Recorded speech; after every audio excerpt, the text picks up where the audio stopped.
start thinking about the business in a way that somebody else might view it, how somebody else might value it, because that will help you in your mindset. Like when you wake up in the morning, your alarm goes off or it doesn't go off, and you don't have to go in and be the CEO. What are you going to spend your time doing? The thing that creates that value is the company going to be able to function without them? And is the company going to break when you start to put those processes or pieces of structure in place? Hello, and welcome to another episode of the 5-Year Exit. Today's guest is Cheryl Heller, a fractional CFO and certified exit planning advisor who brings a rare combination of experience from corporate finance, M&A, and private equity into her work with founders. Cheryl spent over 20 years inside Capital One in senior finance and strategy roles, and earlier in her career worked directly in corporate M&A, giving her a front row seat to how deals actually get evaluated and executed. Today, she's a partner in a private equity firm and the founder of Pillar One Consulting. There she works with business owners to build financial clarity, stronger systems, and companies that are not just growing, but actually transferable and valuable. She may not have personally sold her own company, but she spent years on the inside of transactions and advising businesses on how to build toward the outcome the right way. Cheryl, welcome to today's episode. Thanks so much for joining us. Thank you. I'm excited to have our conversation. So I want to take a few minutes and just figure out, how did you get here?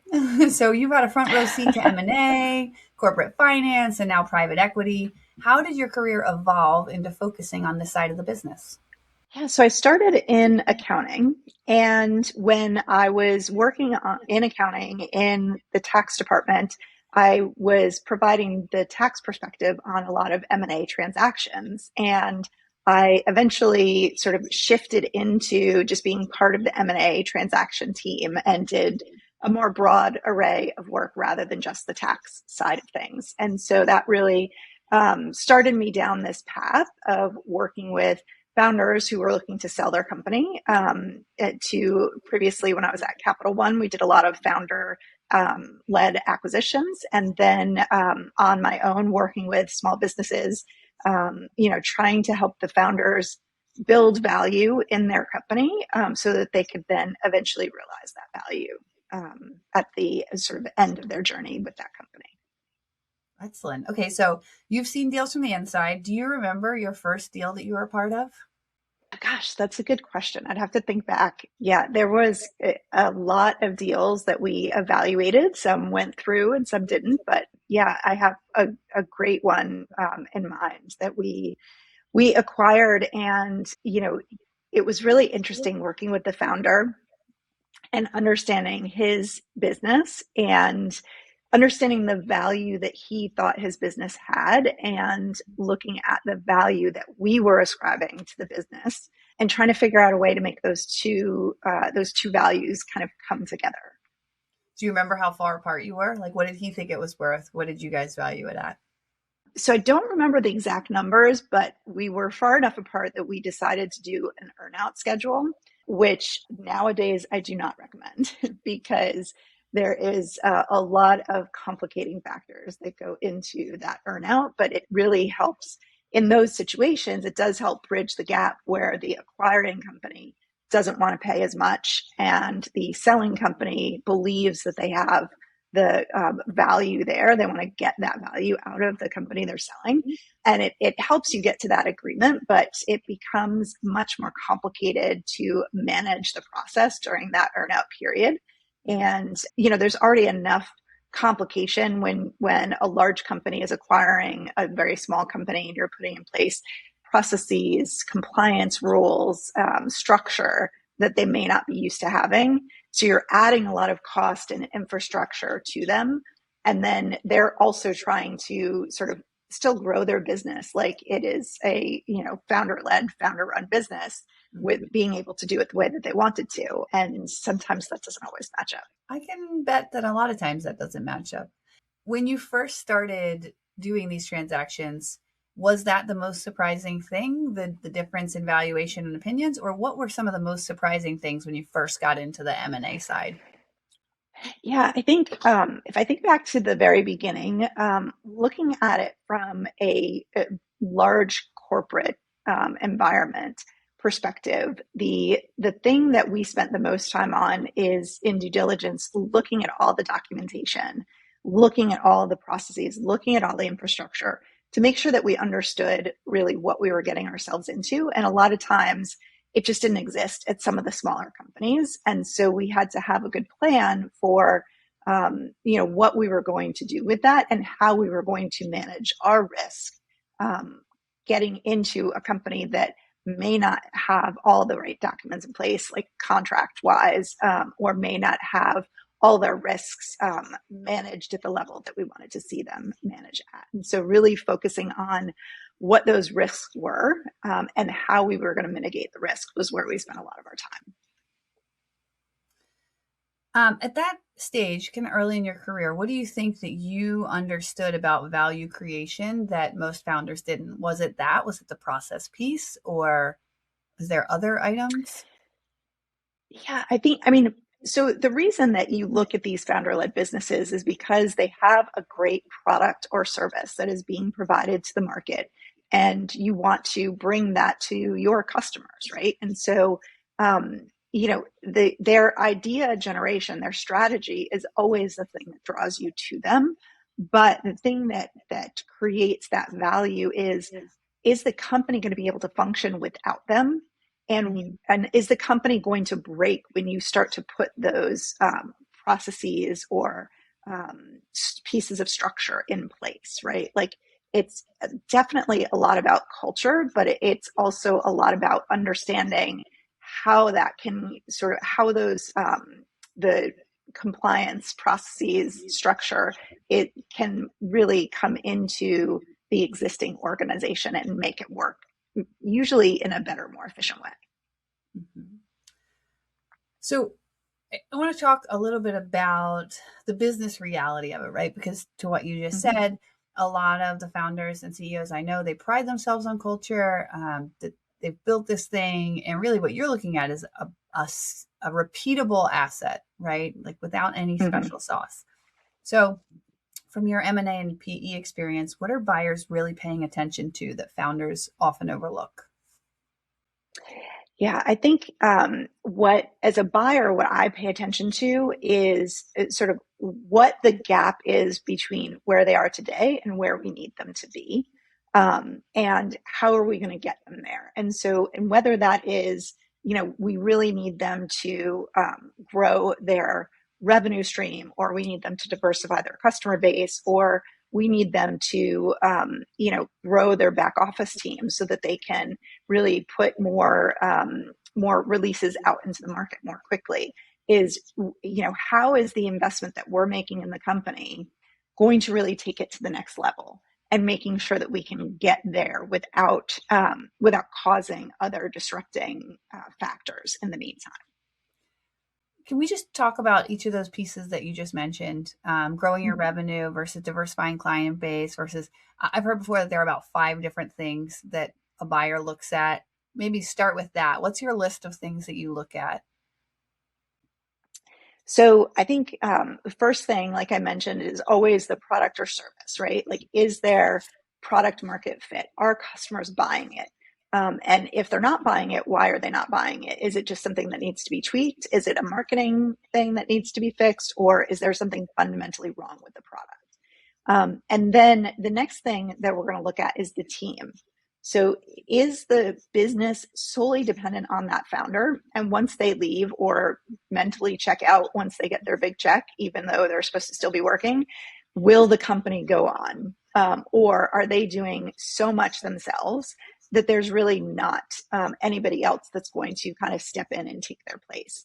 Are they the face of it from a customer standpoint? Are they the ones doing all the business development?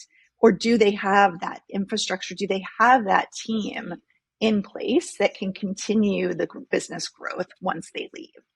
And then the next thing is looking at the fundamentals on the cost side, right?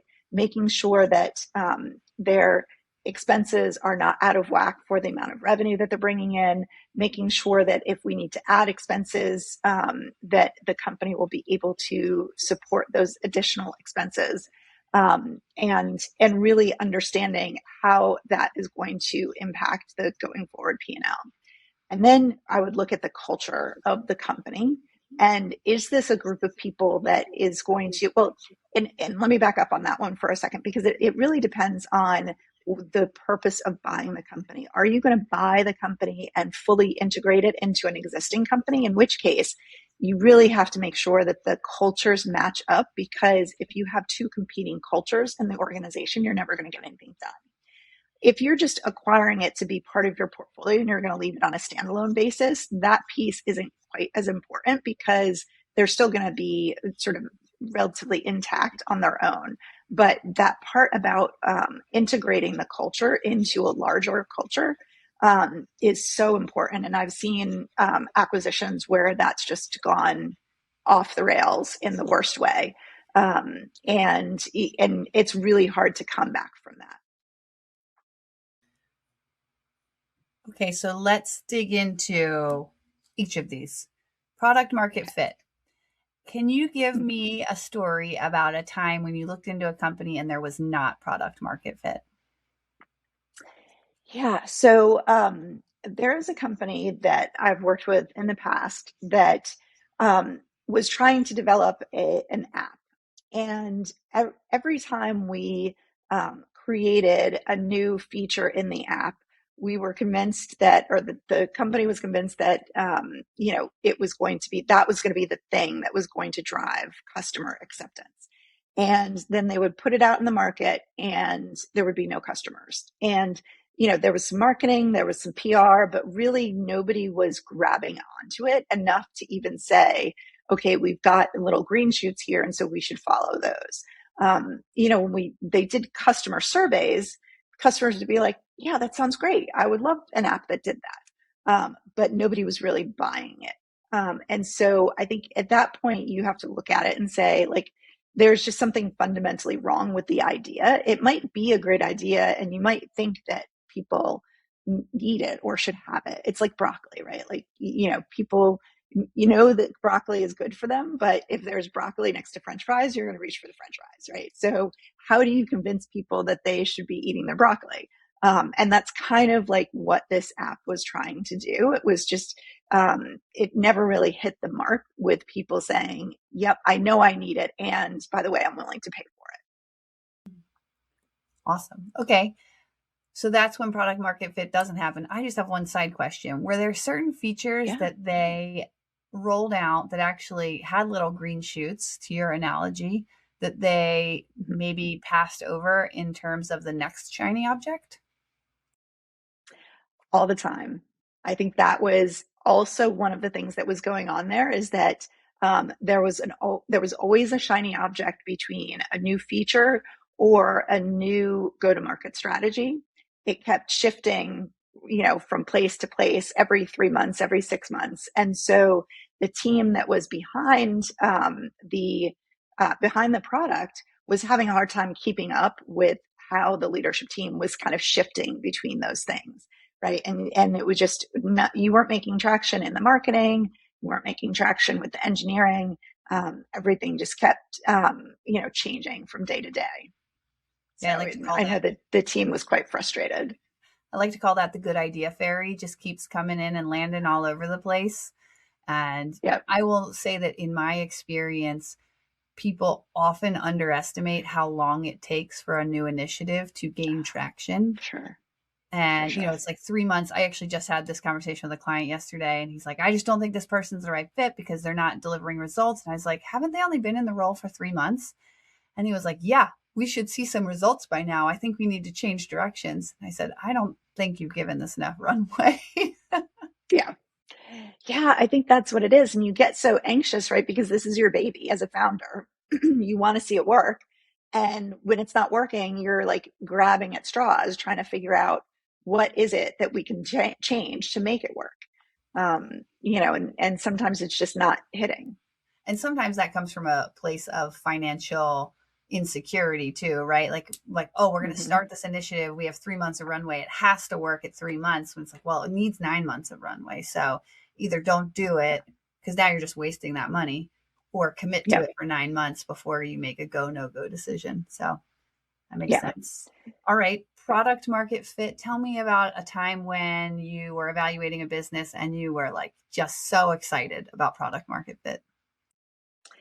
Yeah. So there was another company that I worked with for a little while that was just like the press about them was great. The social following was great.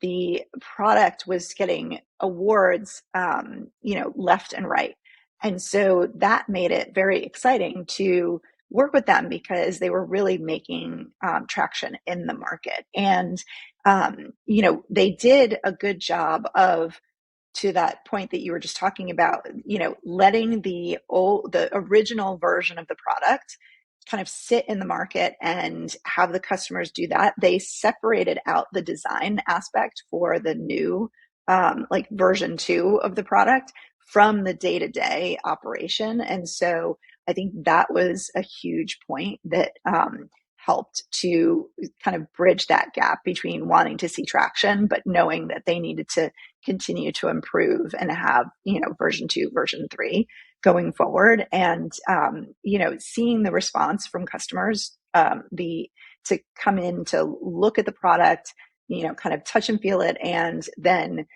make a purchase was a really exciting journey to be part of. So that another thing you mentioned there that I also have seen in my experience is not killing the golden goose, right? Don't get Mm-hmm. so excited about the next thing that you cannibalize the thing that's already working. Build Yes. intentionally. Yeah, for sure. And I think it depends also on, what kind of product you're selling, right? So if you have a software product, you can be making little tweaks to it. It's still the same base product, as long as you're not doing massive overhauls to it every 3 months, because then your customers are going to get confused too. And super frustrated. Hmm. Okay, excellent stories. Let's talk about the second thing you mentioned, the team being able to operate without the founder. Hmm. Tell me about a time where you've seen this not go well and you've maybe passed on an opportunity. Yeah. So, trying to think of a good example for that, because I think there's a lot of that around where the founders kind of get in and they are used to doing everything at the beginning and they never really let go of that. So, one opportunity that I've been looking at, is really that kind of situation. So this founder is able to grow the company. They have really good revenue trajectory. They have really good expense profile. They have a good team, but the founder is still the guy, right? He still is the one that everybody looks to make the final decision. Like nothing gets done without his say so or his okay. And I think in talking with some of the more senior staff, like they feel a little bit stifled there, and so they're looking for this founder to sort of move along to the next thing so that they can actually take more of a leadership role. And I think that in the way that we're looking at the company, I think that will be really helpful to have them take a leadership role and be able to pick up some of where the founder is really still in the day to day where he shouldn't be. So, okay, so I'm curious now because I have seen in my work there are natural inflection points for leaders. And part of what I do Mm-hmm. is using behavioral analytics, I come in and I help with hiring and especially standardizing hiring inside of teams. What do we need in these roles? But a big part of what I do is guiding and consulting with the CEOs to help them become that next version of the leader, right? Based Mm-hmm. on how they have to behave. And I see these natural inflection points up from my side around between 15 and 25 employees, where now they have to empower leaders. Typically grown it all themselves. And then I see it again around 75 to 100 employees, where now they have to bring in people who know more than them, right? Usually at Mm-hmm. smaller companies, they're homegrown leaders. And then as they start to hit that inflection point around 75, 100 employees, it has to be outside leaders who can bring new ideas. What do you see from your side for inflection points? Yeah, so I think that lower one that you mentioned, where it's really the 15 to 20 people, is huge because that's really the point at which the founder is going from doing everything themselves to having to let other people sort of come in and do the thing that they need to do, or to take some of the responsibility off of their plate. And I think sometimes it goes well where there's the founder wants to give up that responsibility because they know that they're better served doing operating at a higher level.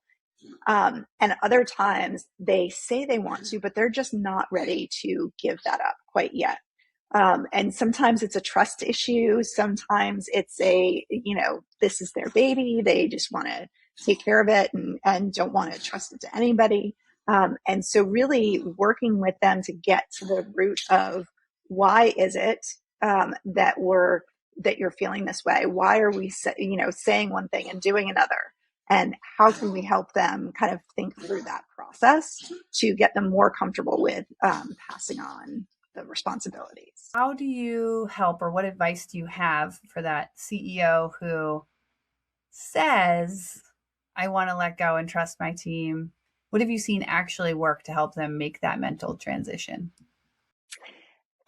So what I try and focus on with them is, what do they actually want to be doing? Right? What is their actual end goal? Where do they see themselves in 3 to 5 years?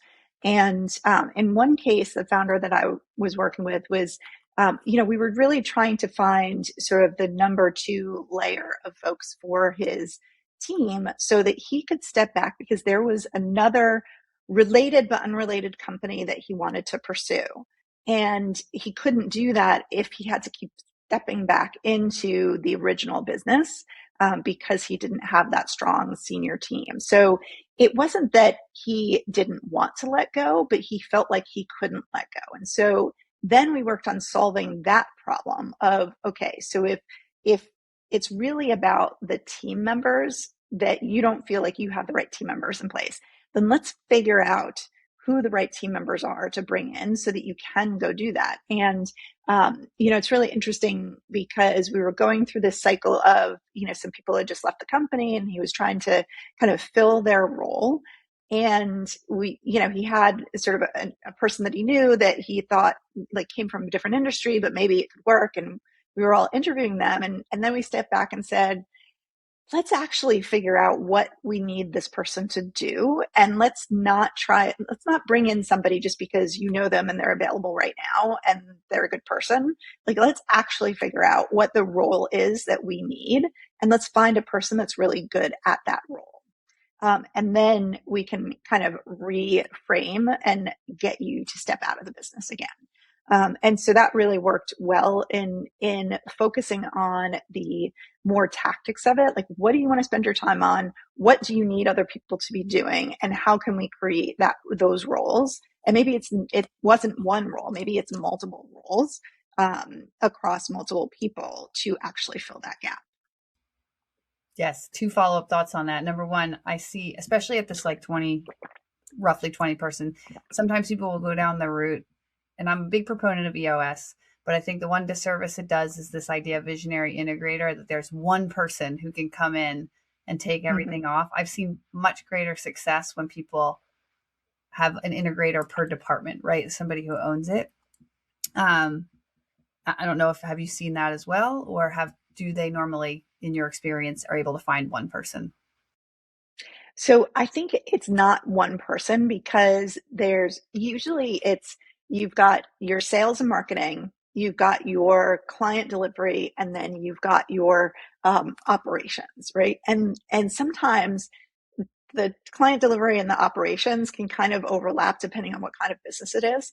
But the sales and marketing person is usually not the right person for delivery and operations. And delivery and operations is usually not the right person for sales and marketing. So trying to put those two sets of skills or sets of activities together in one person often, I think, fails. So I do think that you need at least two or three people to sort of hit all of those roles. That is fantastic advice, audience. I hope you're listening to that. And then, you know what else I've noticed, and I'd be curious about your perspective on this, is especially, that 15 to 25 employees, actually, I even see it all the way up through like 100 employees, is this benevolent dictator, right? Where the founder is, they love their team, they're good at what they do, they're passionate about it, but they are a bit of a dictator. If you come to them with a problem, they assume they have to solve it or that they're going to give input. And the mindset shift, then they have to actually get more disciplined and start following process, but not their process, other people's Mm-hmm. process, right? If you hire in a leader and you say, put together this process, it can't be like, oh, that a process applies to everybody but me. And I see that challenge arise too. Have you ever seen that show up? Not specifically in that, but there's definitely folks who, and it could just be a factor of them being super busy, right? And so they don't have the time to actually learn a new process or do the steps in the process. And that's a whole separate problem, right? Because then you want to make sure that they have the resources to help them. And then you can start having them, they're probably not opposed to this new process that the new person is putting in place. They just don't have the bandwidth to kind of figure out how to Yes. incorporate it into Right. their day to day. You nailed it right there. That is the truth. It's like I'm running and gunning. That's why I hired people, and I'm going to break the process a little bit, but it's not defiance. It's just busy. So fair. Yeah. Yeah. Okay, so that's when you've seen them struggle to offload it. Tell me about a company that you worked with, maybe on the acquisition side, where you walked in and they had done an exceptional job. What was going on in that business? Kind of how big were they? What key traits did you see in the leader? Yeah. So I think there's one good example here where they're really sort of a mid-sized small business, right? So in that kind of probably 30 to 50 person range. And they are well structured, well sort of they have an employee handbook. They have policy and procedures documents. They have an internal like FAQ page for employees. They have all of those pieces, and they also run a good annual process. And so they have defined leadership team meetings. They have defined goal setting. They work backward from where they want to be. And that is really all about this kind of admin team isn't quite the right word for it because it's not like they're doing administrative work, but they're actually helping to manage the day to day of the company to make sure that everybody has what they need so they can do their own jobs, to make sure that the CEO is effective when he meets with, clients, when he meets with the team, and really sort of managing that whole process behind the scenes seamlessly. They're keeping like the employee handbook. They get it updated once a year, right? Like founders don't have time to think about that. But when you're in that stage of, more than 20 employees, you definitely need to be managing an employee handbook. And so having that team in place, and it could be a small team, but people who can really make sure that all of those things are done, systematized, and taken care of. So it could be as simple as somebody is managing client contracts to make sure that they all conform to the stated, parameters, that they get signed, that they get filed in the right place. So you can find them if you go need to look them up. Like all of those little things, and that as a founder, you might have done at the beginning because it was just you, but then the company gets to a point where you really do need to let the like administrative team or the sort of back office team manage all of that stuff for you. Oh, great. I'm thinking about my own business right now, my consulting business. Yep. At the beginning, everything was filed so neatly. And now it's like, just, Mm-hmm. I'll get to that later. So that's something I've been working on. Yes. um, okay. Business development. I've heard this before that buyers are looking to make sure that no client relationships that the majority of client relationships are not held by the founder, right? So that when they leave, or the CEO, when they leave, it doesn't go with them. Talk about a time Yeah. when you saw that go poorly. Yeah. So I was working with somebody who really was like the business development arm of their business. And um, they were the ones out there pounding the pavement, meeting with potential clients, working their network to bring the clients in. And they turned it over to the team once they had the client to actually execute on the work. So that was a good thing. At least they weren't also executing on the work. They weren't the, client relationship manager, but they were out there doing the business development. And that is a place where when you're in an acquisition process, the acquirer is really going to struggle with because, like you said, what happens when that CEO goes away? Then, how do you know that the company is going to be able to continue to grow the business and do the business development? And so, I'm struggling with that one a little bit to try and make sure that they're thinking about that in the right way as they look to potentially be sold, and making sure that they're kind of bringing up and training their client delivery staff to do that business development going forward. I've seen it work in another frame where the founder themselves recognize that I can't be the business development person. I need to create a sales marketing infrastructure. But sales was not the thing that was in his that wasn't his skill set necessarily. He just had the network and the relationships. And so, reaching out, getting experts to come in, helping to think through the structure that needed to be put in place, hiring the right people in those roles, and being ready to make quick decisions if things aren't working, I think has been able to allow them to transition a little bit into that, less founder driven business development mode. And how do you make that transition, right? Into have you seen it where the CEO who was the main business development, because I think some CEOs start and they're not interested in sales, they are more operators, and Mm-hmm. so that's not going to be their challenge to overcome. But have you seen a business where the CEO initially was the main driver of relationships, and he or she successfully made that transition? What did that look like? Yeah, so that the one that I was just describing, they put in place a sales and marketing team. Right, first was kind of really thinking through how did we want to set up the website, how did we want to do marketing, because they never really had to do that because all the business came from the CEO's network. And so it was really creating that presence so that when people heard of the company through the sales process, there was something for them to go back to.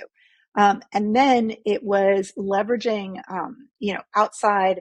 There's all kinds of companies that do like outsourced sales folks outside, cold calling, all of those sorts of things. So finding the right partners that understood the business and the industry that could help sort of bolster that until you could grow the internal team, I think was really important. And then having the right, like, overarching structure. So once these salespeople came into the company, how are we going to manage them? What are the KPIs that we're looking at? How are we going to make sure that they're building pipeline in the right way? Because it's a much more systematized process to have a sales team than it is for the founder just to leverage their network and get referral calls all day long.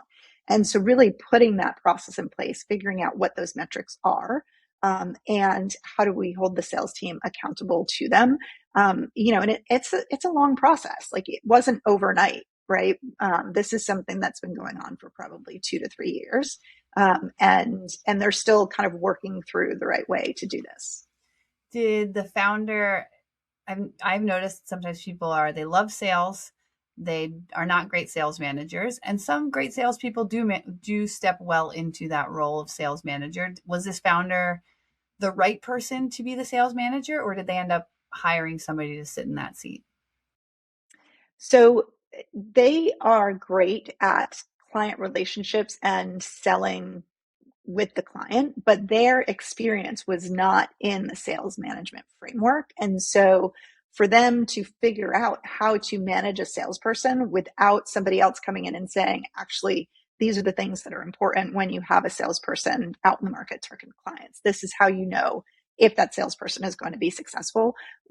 They leverage a lot of external resources and consultants to come in and help them build a framework and a program to do that, so that they could have the right structure in place to work from. Excellent. And I think even just this idea of leveraging outside resources, which leads into our next point where you said finances, right? Having your finances in order, having a strong financial house and books. Talk to me about what that looks like from a buyer perspective. Yeah. So when you are in the process of getting ready to be sold, you want to make sure that you have your clean financials. Like everybody's going to ask for your balance sheet, your income statement, your cash flow schedule. They're probably going to want 2 to 3 years of history. They're probably going to want it on a monthly basis for those 2 to 3 years so that they can build their financial model going forward. And so making sure that it's easy for you to pull that data and that you don't have to recreate it from scratch when they ask you the question, is super important. And if you're keeping clean financials and you're, updating on a regular basis, then that shouldn't be a problem. You should just be able to reach into your accounting system and pull down the information that they're looking for. But if you're not keeping up with that, then it really is a process that could take months to actually put together clean financials for you. And it's not just, you don't just need clean financials because you want to sell your business. You need clean financials to manage your business, right? Like if you don't know what's going on in your financials, if you don't know your cash flow, you may be making decisions that are having a negative impact on your business. And so this isn't all about just selling your business. This is really how to manage your business better for yourself. So it's really important, I think, to keep an eye on those factors. And I think all too often, founders are so focused on the client work and the outside facing nature of their company that, it's one of those afterthoughts that, oh, that's just like what we need for taxes, and you do it once a year. So, How much time yeah. does it take for a founder who hasn't been keeping clean records? But let's say they're not completely incompetent. They're like doing the bare minimum to like get through their taxes and everything on a regular basis, but now they need to go back and clean up their books for sellable purposes. How much Mhm. time mentally do you think they should allocate to that? What does that lift look like? Well, I don't think the founder should actually be doing that work. I think that's Fair. where you can hire an outside expert. And that could take, depending on the state of things, it could take anywhere from a couple of weeks to a few months.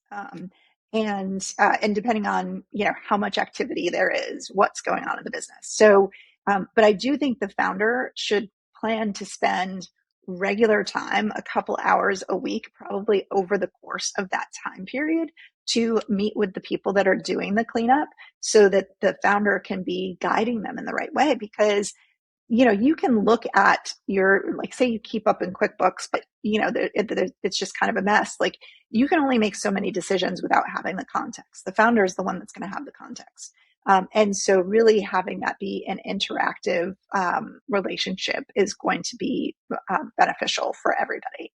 And then once you have clean financials, then the other thing you're going to want to do from an acquisition scenario is you're going to want to create some sort of forecast, so that you can understand what the value of your company might look like. And so that is going to be a little bit more challenging.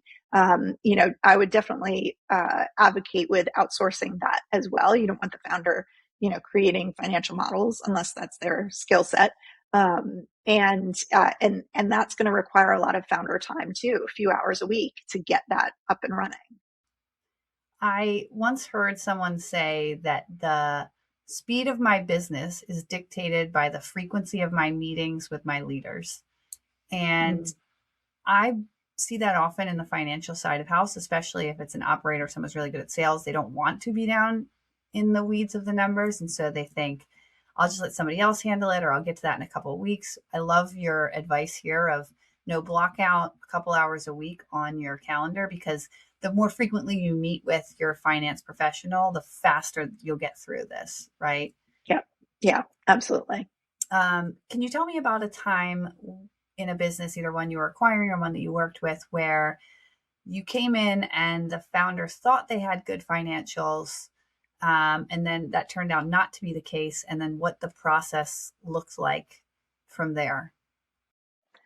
Yeah. So that is a messy situation, but where the founder believes that the previous bookkeeper slash CFO is taking care of everything, but really it's not. You know, that takes a lot of, it's like being a detective, right? Because you have to dig through everything that you're seeing and try and figure out where the truth is. And then once you figure that out, then there's probably a lot of reconciliation, a lot of conversations that you have to have with, whether that's, clients to understand invoicing, vendors to understand, where the invoices are coming from, and really just getting a system in place. Again, that's a process that is going to take a couple of months. And I did that recently, where, really we spent like several hours a week in the weeds, and the founder and I were spending a lot of time together. So that was almost excessive, like more than what I had previously said with some trying to clean up your books, but this was like a full system overhaul. We had to put new systems and processes in place. We had to add new technology tools. We had to go back and figure out what the previous CFO was trying to do, and correct some things there. And so really, it takes so much time and so much focus to do that. And even still, 6 months after, we put that in place, we're still finding things that, oh, this invoice that only comes along once a year, now we need to figure out where that was in the process and get that into the right place. And we needed to do all of that cleanup before we could actually focus on the forecast and the going forward planning, to make sure we were going from the correct starting place. The other thing that I often hear financial professionals recommend is the like add backs, right? The discretionary expenses for the seller. Give me a list of Yeah. things that you would qualify as discretionary expenses that you see often come up. Yeah. So the easy ones are car, like if the business pays for a car for the founder, um, life insurance, um, life insurance for the founder. And then the other one that, is a little bit more murky, but travel expenses. So if the founder is traveling and they're staying at all, five-star hotels and first class flights, like you might say, okay, well, as part of a corporate business, that's not our, rules. And so how are you going to adjust for that? There might be some, like maybe perhaps medical expenses or other smaller expenses here and there that are paid for by the business that you could consider add backs. I think from a founder's perspective, it's in their best interest to come up with as many ad backs as possible, because that's going to raise their net income or their EBITDA, and that is what's going to drive the valuation of their company.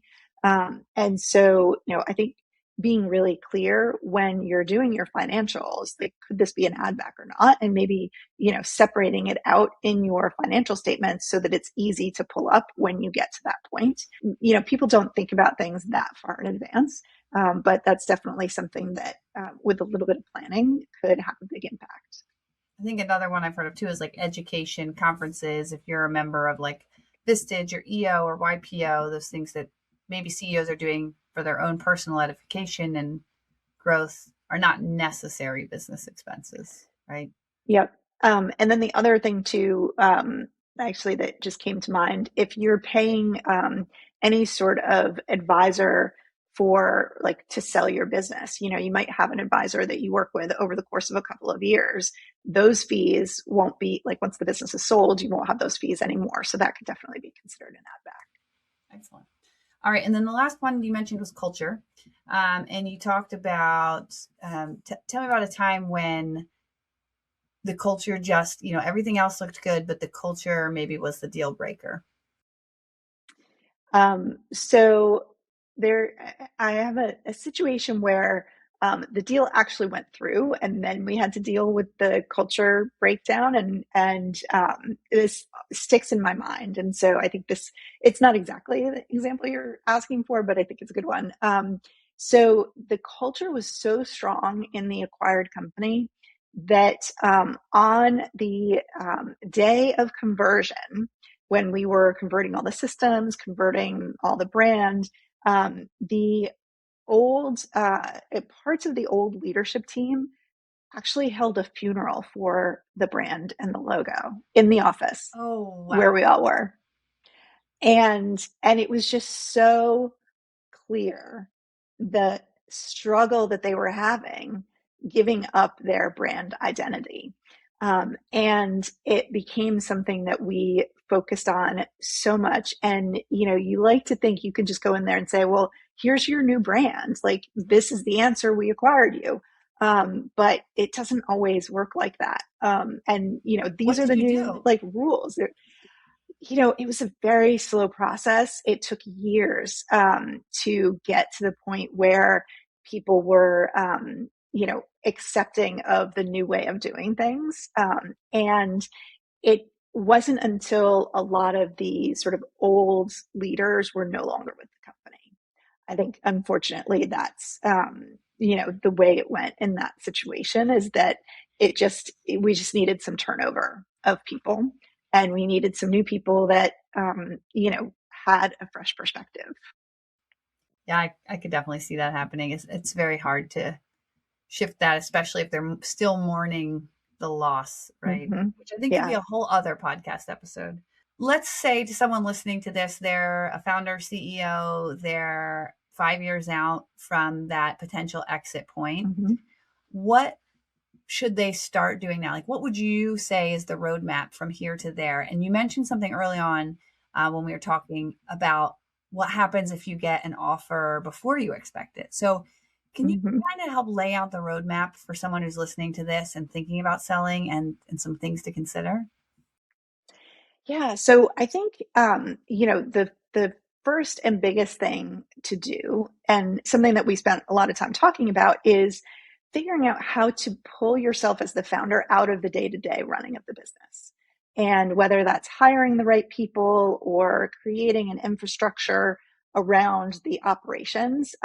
And that may take time, right? Especially if you need to hire in a couple of senior folks. And so that, I think, is something to spend time on upfront. If you think you have a 3 to 5 year timeline, start doing that now. And then the other thing is start thinking about the business in a way that somebody else might view it, how somebody else might value it, because that will help you in your mindset both understand why it might be valued different than you think it is. The business is your baby. You're going to want the best value for it, but maybe the business as a whole to somebody else doesn't have as much value as the intrinsic emotional value it has for you, the founder. Some people have recommended getting a valuation.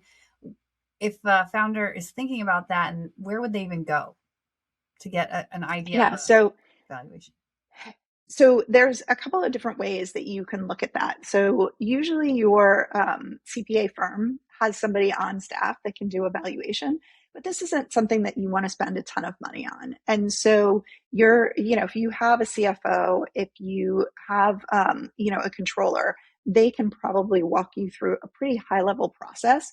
You can look at some of the competitors in the market and use the competitor framework along with your own financials to come up with that value. I think, work with your CPA. There's, you had mentioned at the beginning, I'm a certified exit planning advisor. Somebody with that designation can help you as well.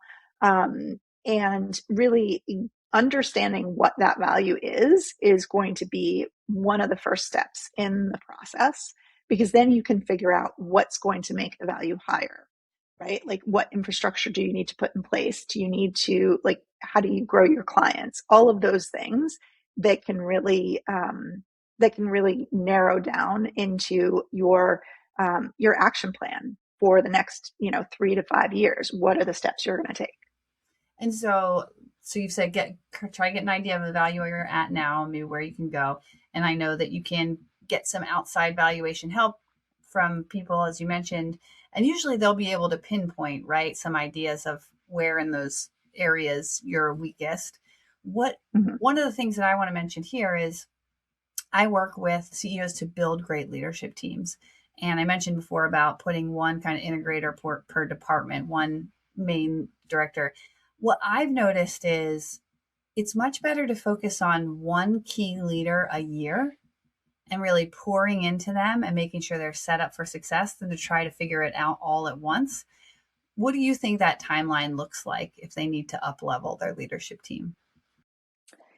Yeah, I think one leader a year is a great timeline if you have that time. But I think, and in any case, you're going to want to prioritize, like, where is that value going to come from the most, right? Do you need a sales leader? Do you need an operations leader?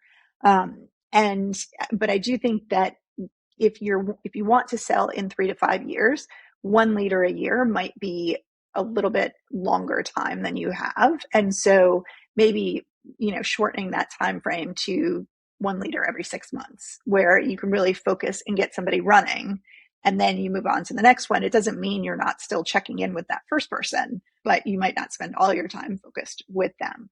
Because I think if you work in these sort of 3 to 6 month sprints, you can get a lot done during that time period and move on to the next item on your prioritized list.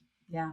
What other advice do you have for founder CEOs who are thinking about exiting in order to maximize their valuation without crushing their spirit? So that's a good one. So I think, and I was going to go in a little bit different direction other than maximizing the valuation, which I think we've spent a lot of time talking about. But advice for founder CEOs that are looking to sell, I think, is figure out what your goal is. Like, what do you need out of that sale? And what are you going to do after? Like, when you wake up in the morning, your alarm goes off or it doesn't go off, and you don't have to go in and be the CEO, what are you going to spend your time doing? Because those are things that's going to make or break your happiness with the whole process, right? And so, like, if you can't achieve the goal that you need, or if you don't know, if you haven't thought about what your goal is, and then you get into a situation, you're not going to be able to evaluate whether or not it's the right situation for you, because you don't know what your goal is to begin with.